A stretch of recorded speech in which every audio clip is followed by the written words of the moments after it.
the shadow of industry polarization. During the first half of last year, an economic ministry held a meeting with experts at home and abroad on the future of economic outlook and policies. At the time, the growth rate of the first quarter was 1.1%.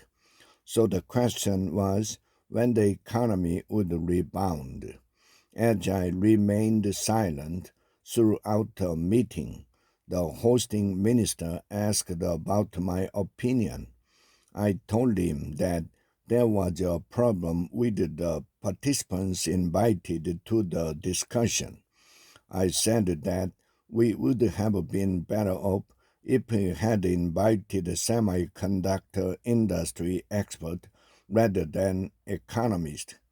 At that time, the semiconductor industry was struggling to get out of the doldrums after an unexpected boom in global demand for IT products after the pandemic. Subsequently, the trade balance showed no signs of rebounding after recording deficit since early 2022. My answer was based on the fact that the semiconductor industry held the key to a full-fledged economic recovery. In fact, the semiconductor industry revived from the last October. The growth rate in the fourth quarter of 2023 broke out of the 1% range and grew to 2.1%. The importance of the semiconductor industry to Korea's export and economic growth is absolute. The share of chips in total exports exceeded 20% for the first time in the fourth quarter in 2017. It has been recording percentages in the upper 10s and lower 20s until recently.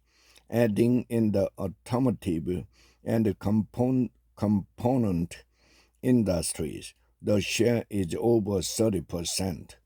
The petrochemical sector, which has also been driving exports and growth, is suffering from oversupply due to China's aggressive export, while K-food and K-beauty products have emerged among the 5 core export industries. Their shares are relatively insignificant. Therefore, the semiconductor industry has come to decide the Korean bidding cycle. The situation of the semiconductor industry has even led to worries about tax revenues. As of March, corporate taxes, which account for 20% of total tax revenue, were down by 26% compared to that of the same period last year, when Samsung Electronics and SK Hynix were unable to pay any corporate taxes due to their poor performance. In its recent report, Morgan Stanley warned of a semiconductor winter. In response, stock prices of Samsung Electronics and SK Hynix plummeted. While the report may have been exaggerated, it is still worrisome, especially with Samsung's poor performance during the third quarter of this year. The industries driving Korea's economic growth have become increasingly polarized, with the entire economy linked to the performance of a few key categories. This could be an inevitable problem of the transition to a knowledge and information-based economy. But for Korea, the phenomenon is more intense, as it took place at the same time as the reorganization of the conglomerate system. Most conglomerates are currently transitioning to a third-generation management system, Industries are being polarized fast as the major business groups are declining, with the exception of giants like Samsung, Hyundai Motor, SK, LG, and Hanwha. We have long criticized economic polarization, but we have many focused on two parts of economic polarization: income polarization and polarization between large and small companies.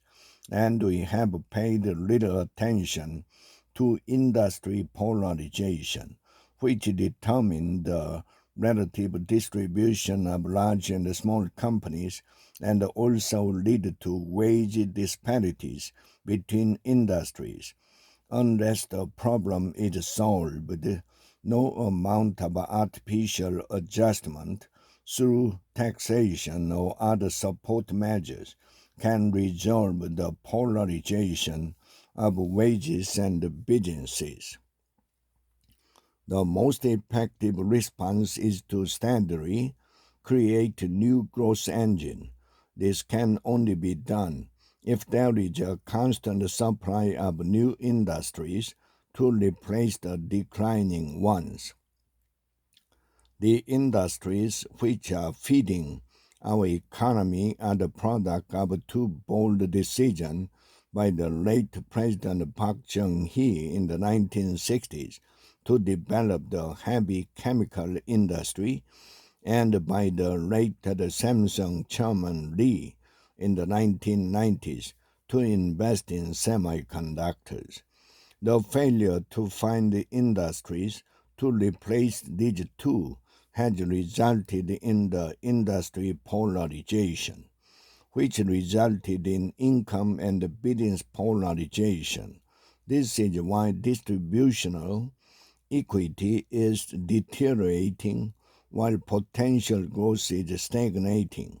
We must not waste the golden age of our economy, the most prosperous period since the foundation of the country, if we don't want future generation to remember our generation as a dark chapter in history. It's time to prepare a new growth engine for them.